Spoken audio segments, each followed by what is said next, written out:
guys, welcome back to Let's Play Final Fantasy X. Last time, we finally did some sphere gridding, and we made our way through the Spectral Keeper, the second of the Keeper bosses, since we've arrived near or on Xanarkand. We have one more boss to deal with. We will be dealing with that one today. This one is, in addition to all the other ones we fought since we beat Auron and Yankee, who were easy, pretty much everyone since then has been rather difficult, and I have torn all of them apart. Let's do it to the next one too, shall we? Thing is, there's not really a whole lot of strategy required. We were able to buy this armor, and one of the reasons why I wanted to specifically buy it is because it has silence proof, one of which reasons for that was this upcoming fight. For Titus, we want something with first strike to start the battle. And then I got lucky enough to get this as a drop, but you're guaranteed to get this one. So if you don't have silence proof, you can always have silence ward. You can also customize silence ward or silence proof. Where is it? With silence grenades that I'm sure you've stolen at least 10 of by now. So there's an option there. Let's see. You could try and deal with dark proof for your fighters. I don't think it's necessary, so I'm not going to worry about it. Just get HP as much as you can. We do want to have Alchemy on as your weapon, Sensor, more damage on anyone else. We will be changing Titus's weapon as soon as the boss fight begins. As far as the only other thing is make sure Bahamut or someone who can break damage limit, so basically either Bahamut or Valfor, has their overdrive fully charged. Other than that, yeah, I think we're pretty much good there. Make sure Titus is the first one in the party there. Do I want to put someone else in? No, I think that's good.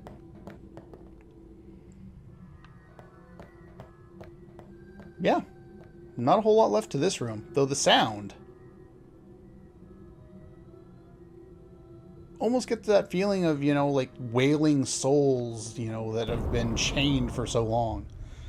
It's not really the holy place we were kind of led to believe. It's all full of death. And don't ask me how this happens. It doesn't make any sense to me either. We're in Xanarkand, all of a sudden we're in outer space, because why the hell not? Have you chosen the one to become your faith? Who will it be? Might I ask something first? Will Sin come back even should I use the final summoning to defeat it? Sin is eternal. Every aeon that defeats it becomes Sin in its place. And thus is Sin reborn. So that's why Jack became Sin. Sin is an inevitable part of Spira's destiny. It is never-ending. Never-ending? But... if we atone for our crimes, Sin will stop coming back, yeah? Someday it'll be gone, yeah? Will humanity ever attain such purity? Hell no. This cannot be! The teachings state that we can exorcise sin with complete atonement! It's been our only hope all these years! Their only hope. Hope is comforting. It allows us to accept fate, however tragic it might be. Damn. No! Where is the sense in all this? Braska believed in Yevon's teachings and died for them.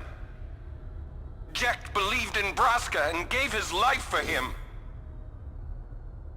They chose to die because they had hope.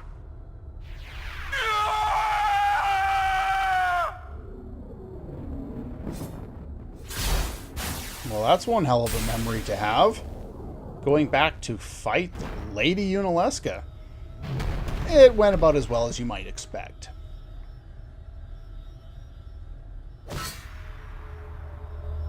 But apparently he survived. Yevon's teachings and the final summoning give the people of Spira hope. Without hope, they would drown in their sorrow. Now choose. Who will be your faith? Who will be the one to renew Spira's hope? Everyone volunteered before, but now hearing that, not so quick to volunteer. No one. I would have gladly died. I live for the people of Spira, and would have gladly died for them, but no more. The final summoning is a false tradition that should be thrown away. No. It is our only hope. Your father sacrificed himself to give that hope to the people, so they would forget sorrow. Wrong. My father wanted to make Spiro's sorrow go away, not just cover it up with lies. Sorrow cannot be abolished. It is meaningless to try. Non-changing. Again. My father, I loved him. So I will live with my sorrow. I will live my own life. I will defeat sorrow in his place. I will stand my ground and be strong. I don't know when it will be, but someday I will conquer it. And I will do it without false hope. The change Poor has creature. arrived. You would throw away hope. The world doesn't want to Well, change, but we do. I will free you before you can drown in your sorrow. It is better for you to die in hope than to live in despair. Let me be your liberator. By the way, yeah, kind of evil. Now! This is it! Now is the time to choose. Die and be free of pain, or live and fight your sorrow. Now is the time to shape your stories. Your fate is in your hands. Yuna needs Kimahri. Kimahri protect Yuna. Well, I'm fighting. I can't believe we're gonna fight Lady Yunalesca. Give me a break. I like how he's kind You of can always resolved run. to do it now. I'd never forgive myself. No way. Not if I ran away now. Even in death, yeah? My thoughts exactly. Some of the lip syncing works. Yuna! This is our story. Now let's see this thing through together. I love Auron's speech. It's really good for what it's trying to do. I don't know why they're so chaotic with the stupid what they're doing here with the camera. It just doesn't make a whole lot of sense to me. Anyway, start off the fight. Hastiga! Now, if you don't have a way of protecting yourself against silence, then I would recommend that you cast Reflect with Yuna. If not, then we can go straight for throwing spells.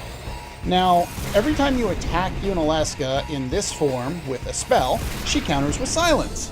Every time you attack her with a physical attack, she counters with darkness. This is why we're now immune to things.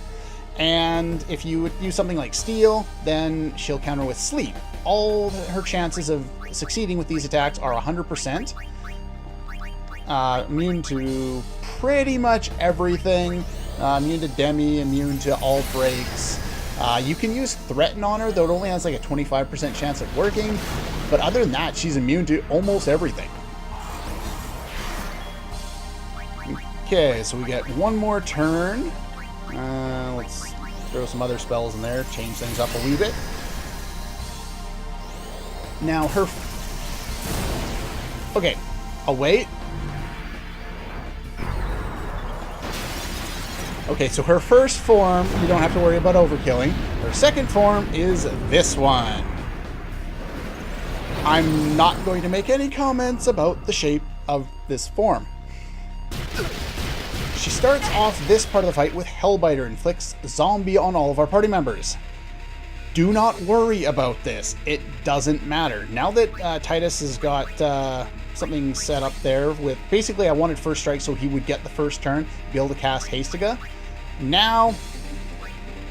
Sure, strength weapon. That works. She's vulnerable to holy magic. If you move further enough, far enough on Yuna's sphere grid, she does learn holy at the end, and you could use that if you want. it's not compatible with double cast, so it really doesn't change a whole lot. You can use double cast and probably still do more damage that way. Let's see. Let's bring in some other people now. Let's bring in Auron. Auron does lots of damage now. Now, that attack that she's using there is a counterattack, and it's supposed to dispel any of your positive buffs, so kind of be aware of that. She can also use an absorb attack, which will steal 50% of your maximum HP from the character who currently has the highest current HP, not the character with the highest max HP. Like if Auron only had 5 HP, they would have targeted Titus with absorb. Let's see, we'll bring in Waka. Throw a ball at her, Waka. And we'll bring Titus out. We'll bring Riku in. Riku can steal. Stamina tablet. You can also get a Farplane Wind. And now on her next turn, she's going to cast Cura because she cast Zombie with the Hellbiter ability on her first turn there. And let's bring in Kimahri. Can steal something else. Another stamina tablet. Woo.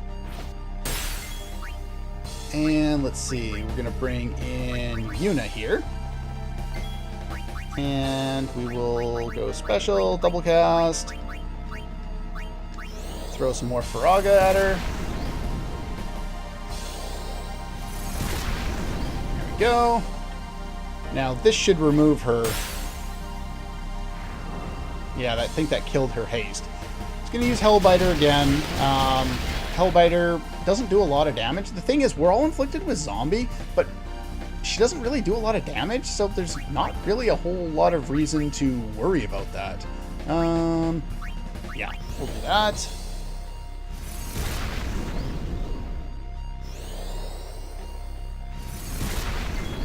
Yeah, normally the biggest fear in this fight is how much damage Yunalesca is able to do. Before delivering the final strike on Form 2, make sure all of your characters are still, that are in the party, are still in Zombie. You'll thank me. Because she has not 1, not 2, but 3 forms. And this one's the Crazy Medusa head. With tentacles. What's the meme? I've seen enough hentai to know where this is going? Yeah, pretty much. She casts Mega Death, which will inflict death 100% of the time, I believe, even if you have death proof on your armor, unless you're in Zombie. So if you're in Zombie, you're fine. Don't have to worry about anything. Let's bring Titus back in. And Titus can attack her. And then Yuna can double cast, throw a couple of Faragas at her. The thing is, if you're worried about the status effects in this fight, it's a lot more difficult than it needs to be. If you haven't built up Titus as strong as I have, and Auron's not dealing enough damage, you could bring in Yuna and... Uh-oh. That's gonna hurt. Yep, that hurt.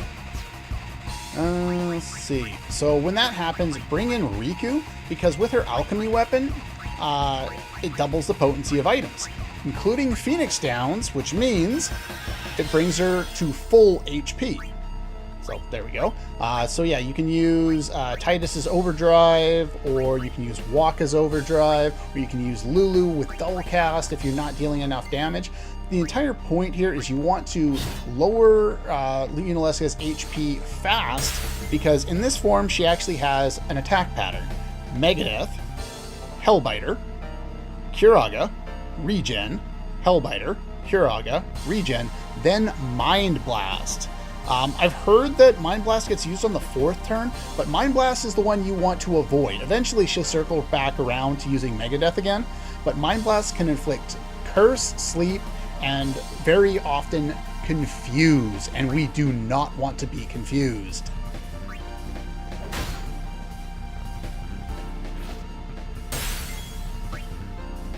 I don't have quite enough damage yet, so let's see here. We'll throw a couple more spells at her. Hopefully she doesn't use Mind Blast on this next turn, because that would suck.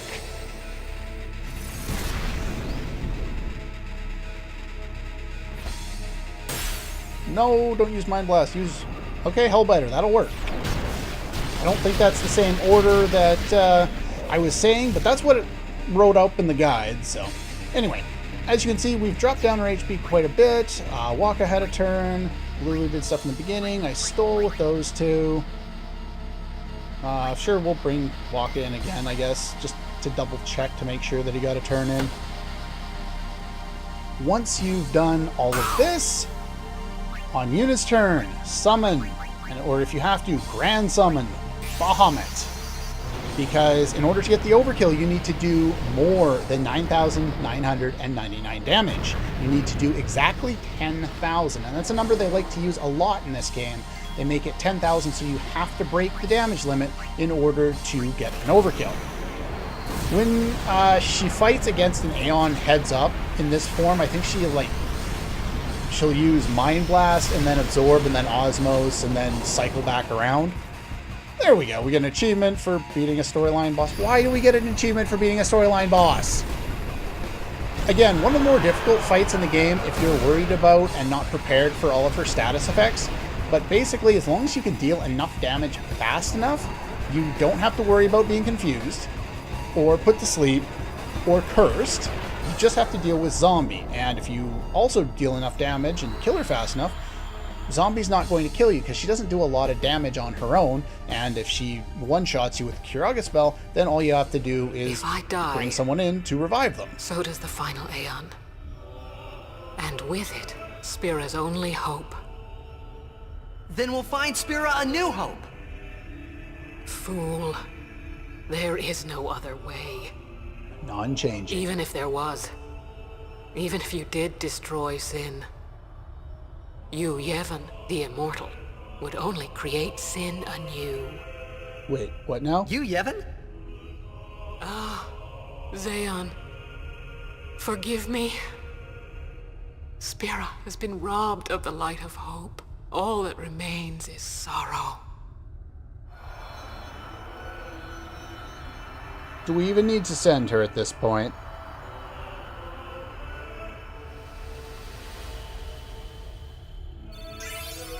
And for doing that, we get tons of experience. Thought she gave me level 4 key spheres. Really? I could have swore they were level 4 key spheres. Is that a rare drop? Bear with me one sec. Strategy guide's right in front of me, so I figure I will at least check that.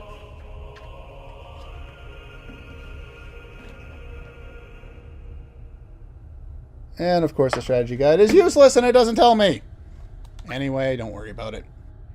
I cannot believe what we just did. I will check afterwards. Let's do something more unbelievable. What? Destroy Sin, so it won't come back. And without the final Aeon. Cool.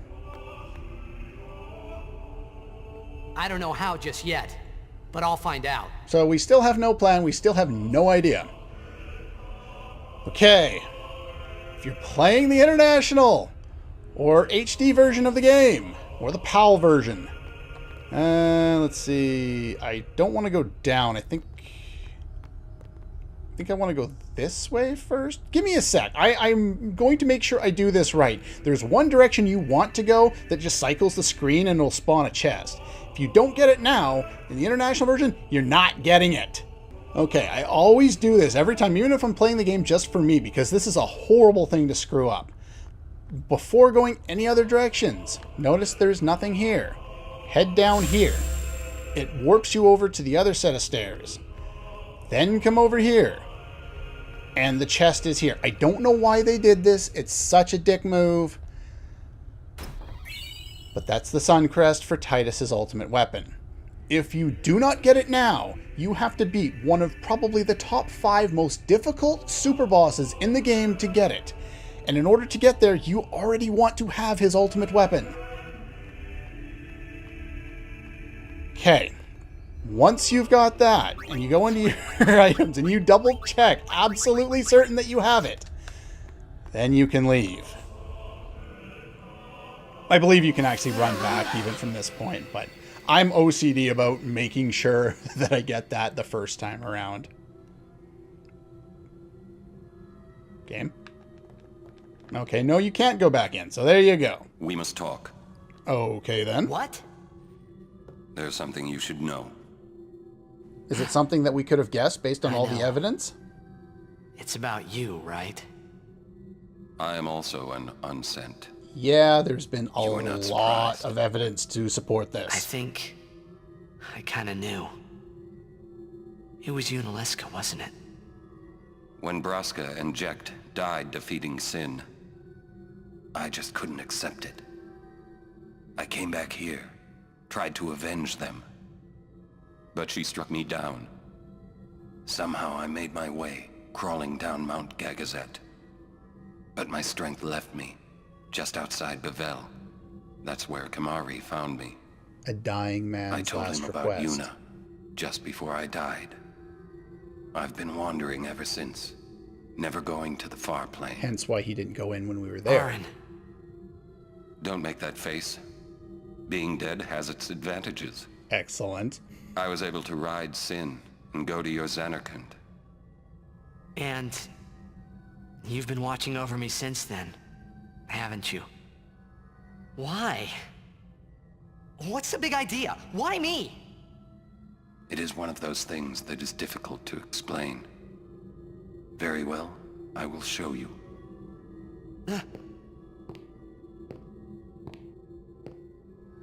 My memories.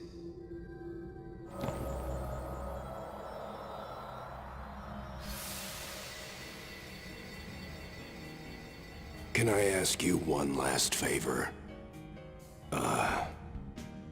Nah, never mind. Out with it. Okay, listen good. Take care of my son. Wait, what? At this My point, son you don't in think he can go Xanarkand. back. He's such a crybaby. He needs someone there to hold his hand, see? He is kind of a crybaby. Take care of him, will you? But how am I supposed to go to Xanarkand? Hey, you said it yourself. There must be a way to get there, right? You'll find it. All right. I will. Well, he found a way. I give you my word. He had to die to do it, I'll take care of your son. I'll guard him with my life. and so you have. Thanks, Auron. You were always such a stiff. But that's what I liked about you. That is why. All right. So yeah, the first time we could have possibly known about that is when Seymour asked him in, I believe it was in his house, "Why are you still here, sir?" And then he said that the Guado have, a scent or whatever. They can smell the far plane. That was our first hint. Then Auron wouldn't go into the far plane. And then when Yuna started to send the Guado, Auron felt weak and had to basically back away a little bit. There have been other references throughout. We spoke with Rin in one of the travel agencies who said that a normal man wouldn't have been able to walk after the injury, let alone survive, and Auron was gone the next day. Well, he was dead, but it didn't stop him from running around because dying in spirit doesn't really do all that much. You can survive whatever the hell you want. Anyway, that's pretty much all for today.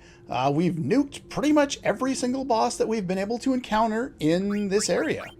That is pretty great, considering all of these are some of the most difficult storyline bosses that we face. In fact, there's only one that I would even consider, actually, storyline-wise, I think there's only like 3 more bosses, but there's only one that's even slightly more difficult, and that would be, quote-unquote, the final boss. But anyway, that's pretty much all for today. Next time we'll move on out of Xanarkand, and I guess, what are we doing now? That's been the quest, the whole game. We killed Yunalesca, we didn't get the final aeon. What the hell are we going to do next?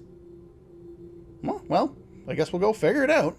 It's all for this one, and I'll see you guys next time.